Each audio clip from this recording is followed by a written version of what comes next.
Today we are going to consider Doppler effect in case of light wave or electromagnetic wave, and especially the problems which are related to with this topic, which are based on CET or JEE exam.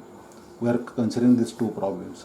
While doing so, आपण सुरुवातीला काय करत आहोत की त्याचा basic concept consider करून घेऊया. आपण सुरुवातीला साऊंड वेव्हच्या बाबतीमध्ये काय कन्सिडरेशन केलं होतं की हा सोर्स ऑफ साऊंड आहे. हा सोर्स ऑफ साऊंड स्वतःपासून वेव्ज इमिट करतो, साऊंड वेव्ह इमिट करतो, आणि ह्या साऊंड वेव्ह एखादा लिस्नर किंवा एखादा ऑब्झर्वर ऐकतो. त्याला डिटेक्टरसुद्धा म्हणतात.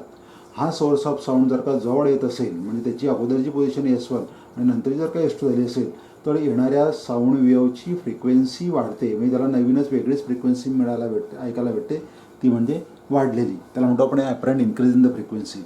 किंवा हा सोर्स ऑफ साऊंड जर का दूर जात असेल ऑब्झर्वरपासून, तर ती फ्रिक्वेन्सी डिक्रीज होते, आणि ते apparent increase in the frequency किंवा डिक्रीज इन फ्रिक्वेन्सी ही ॲपरंट असते. तर आपण तेच कन्सिडरेशन करून आपण त्यातून असा प्रॉब्लेम कन्सिडर केला होता, एखादा फॉर्म्युला कन्सिडर केला होता की जर का त्याने ऐकलेली जी फ्रिक्वेन्सी असेल, ॲपरंट फ्रिक्वेन्सी, ती जर का एन डॅश असेल, तर equal to velocity of the sound V plus or minus velocity of the observer upon velocity of the sound once again minus plus velocity of the source into original frequency of the sound. म्हणजे याचीपासून जी original frequency N असेल आणि याला ऐकायला मिळालेली N dash असेल apparent frequency, तर त्यासाठी हा फॉर्म्युला. बेसिकली आपण कन्सिडरेशन करताना सुरुवातीला दोघं याच्यामध्ये मायनस चिन्हच कन्सिडरेशन करतो, आणि according to the direction of this velocity of observer and velocity of source with respect to velocity of the sound आपण ती प्लस आणि मायनस कन्सिडर करतो. तेच प्रिन्सिपल आपण लाईट वेव्हच्या बाबतीमध्ये यूज करणार आहोत. असं समजा की एखाद्या लांब अंतरावरती एखादा स्टार येथे आहे, आणि हा स्टार कंटिन्युअसली लाईट इमिट करतो आहे, आणि ह्या ज्या लाईट वेव्ज आहे, ह्या लाईट वेव्ह एखाद्या ऑब्झर्वरकडे की जो पृथ्वीवरती स्थिर आहे त्याच्याकडे येत आहे, अर्थवरती स्थिर आहे, डिटेक्ट करतो येतो लाईट वेव्ह. त्याची अगोदरची फ्रिक्वेन्सी मी एन न घेता मी त्याला एफ म्हणतो, आणि येथे सुद्धा येणाऱ्या ह्या लाईट वेव्हची फ्रिक्वेन्सी जर का तो स्टार पृथ्वीकडे येत असेल, जवळ येत असेल पृथ्वीच्या, तर ती नवीन ऐकायला मिळेल. मी त्याला एन डॅश न म्हणता एफ डॅश असं म्हणतो. जर का असं होत असेल की तोच स्टार पृथ्वीपासून दूर जात असेल, तर तेव्हा निश्चितच त्याची ओरिजिनल फ्रिक्वेन्सी एफ न राहता नवीन फ्रिक्वेन्सी एफ डॅश ही डिक्रीज झालेली असेल. मग त्याच्यावरतीच आधारित आपण प्रॉब्लेम किंवा फॉर्म्युला असा नवीन तयार करू शकतो. आता एन डॅश ऐवजी मी एफ डॅश वापरतो फॉर द लाईट वेव्ह. येथे व्हेलॉसिटी ऑफ द साऊंड आहे, मी velocity of the light consider करतो. नंतर येथे कन्सिडर करतो मायनस और plus velocity of the source and observer with respect to each other upon velocity of the light once again. If it is minus, it becomes plus velocity of the source and observer relative to each other into original frequency of the light. But while doing so, there is a little bit difference between this two formula. There is a square root in between these two terms. हा formula आपण use करणार आहोत. याच्यामध्ये जर का तुम्ही modification जर केलं, तर तुम्हाला नवीन फॉर्म्युला असा सुद्धा तयार करता येतो. एफ डॅश, यावरूनच नवीन formula F dash is equal to 1 minus V upon C upon under root of 1 minus V square upon C square. अर्थात त्यावेळेस प्लस चिन्ह असेल, आणि नंतर याला रिलेटिव्हिस्टिक फॉर्म्युला असं म्हणतात, थिअरी ऑफ रिलेटिव्हिटीनुसार इंटू एफ. आणि शेवटी जर velocity of the relative velocity between source and observer जर का व्ही खूपच कमी असेल, व्हेरी लेस असेल, V is less than C velocity of the light, तर तेव्हा हा फॉर्म्युला मॉडिफाय करून आपण असं तयार करतो, F dash is equal to 1 plus V upon C, sorry there is equal to sine into F. आणि जर काय रिअरेंज केलं तर एफ डॅश आणि हा F plus V upon C into F. F इकडे जर घेतला तर एफ डॅश मायनस एफ येईल equal to V upon C into F. असा नवीन फॉर्म्युला परत तयार होतो. याच्यामध्ये परत जर मॉडिफिकेशन केलं, जशी change in frequency delta F subtraction upon this original frequency F is equal to V upon C. This is the final expression for Doppler effect in case of light. जर का त्याची फ्रिक्वेन्सी चेंज होत असेल, तर त्याची वेव्हलेंथसुद्धा change होते. म्हणजे येणाऱ्या वेव्हची, लाईट वेव्हची फ्रिक्वेन्सी जर का एफ डॅश असेल, तर येणाऱ्या लाईट वेव्हची वेव्हलेंथ ही लॅम्बडा डॅश असेल, आणि त्याची ओरिजिनल वेव्हलेंथ लॅम्बडा असेल. मग तसंच त्याची वेव्हलेंथसुद्धा चेंज होते. त्याला मी म्हणेल change in wavelength delta lambda upon original wavelength lambda is equal to V upon C, almost same expression. Either you have to take change in frequency to the original frequency or change in wavelength to the original wavelength. हे consideration करायचं आहे.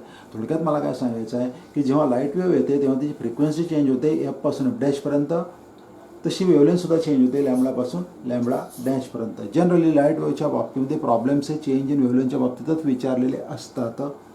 असे शक्य आहे की मी second ह्या पिक्चरमध्ये काढण्याचा प्रयत्न केला आहे की एखादा सोर्स हा एखाद्या ऑब्स्टॅकलकडे जात असेल आणि तेथून तो जर का वेव्ह इमिट करत असेल आणि त्या इमिट झालेल्या इलेक्ट्रोमॅग्नेटिक वेव्ह नंतर रिफ्लेक्ट होऊन परत सोर्सकडे येत असतील, तर जाणाऱ्या ह्या लाईट वेव्हची फ्रिक्वेन्सी किंवा इलेक्ट्रोमॅग्नेटिक वेव्हची फ्रिक्वेन्सी जर एफ असेल तर येणारी जी लाईट वेव्हची रिफ्लेक्टेड फ्रिक्वेन्सी असेल ती एफ डॅश असेल किंवा एफ डबल डॅश असेल, तो त्याच्या जवळदार जात असेल तर फ्रिक्वेन्सी निश्चितच वाढलेली असेल.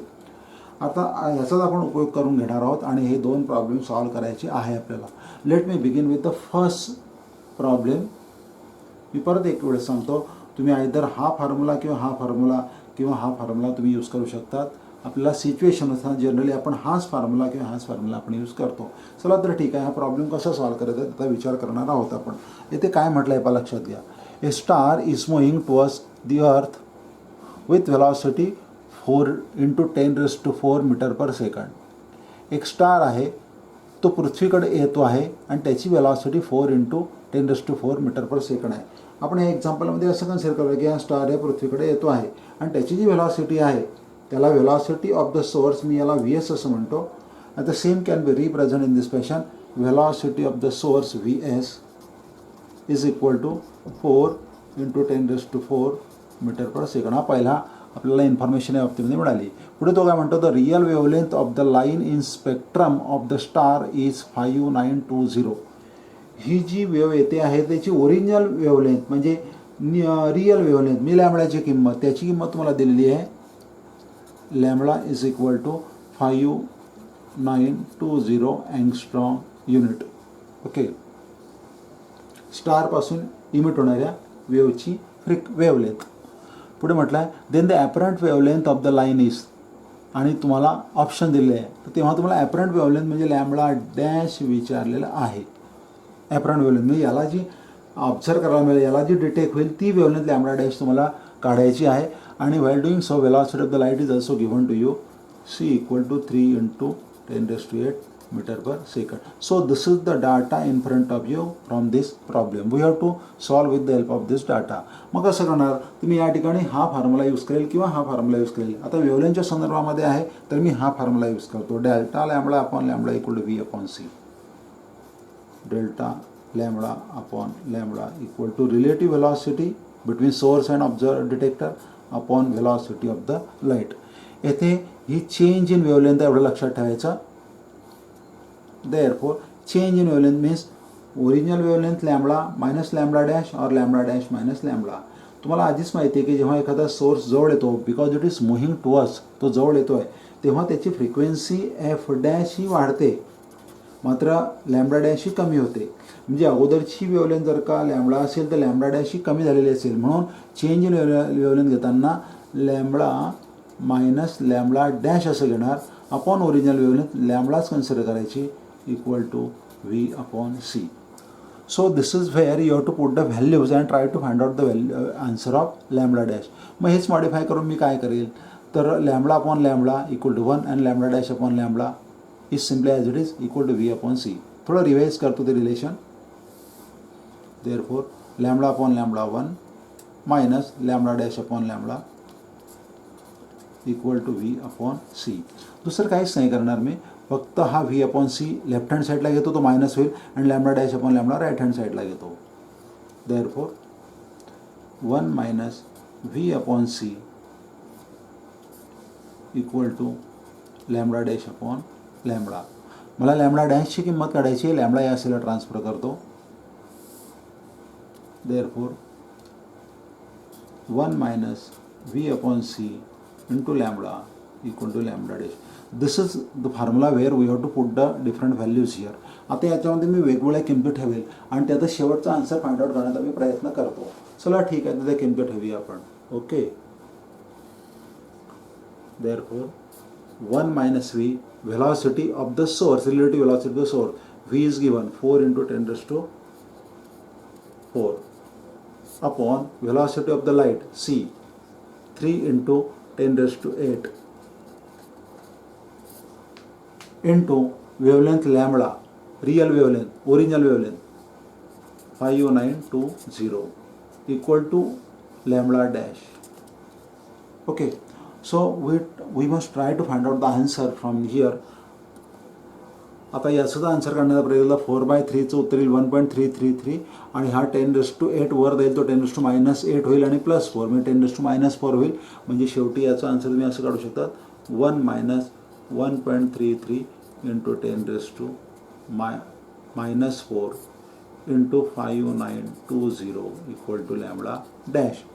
आणि जेव्हा तुम्ही हे सॉल्व करतात म्हणजे 1 - 1.33 इंटू 10⁻4 तर तुम्हाला फायनल आन्सर असं भेटू शकते lambda dash is equal to near about 5919.2 angstrom unit. So this is how you can use the Doppler effect so as to find the apparent wavelength of the light emitted from the star which is coming close to the earth. Calculation तुम्ही करू शकतात आणि त्याचा final answer काढू शकतात. Okay, आता त्याच्यावरती आधारित आपण आता सेकंड आपण प्रॉब्लेम घेत आहोत. That is nothing but this problem.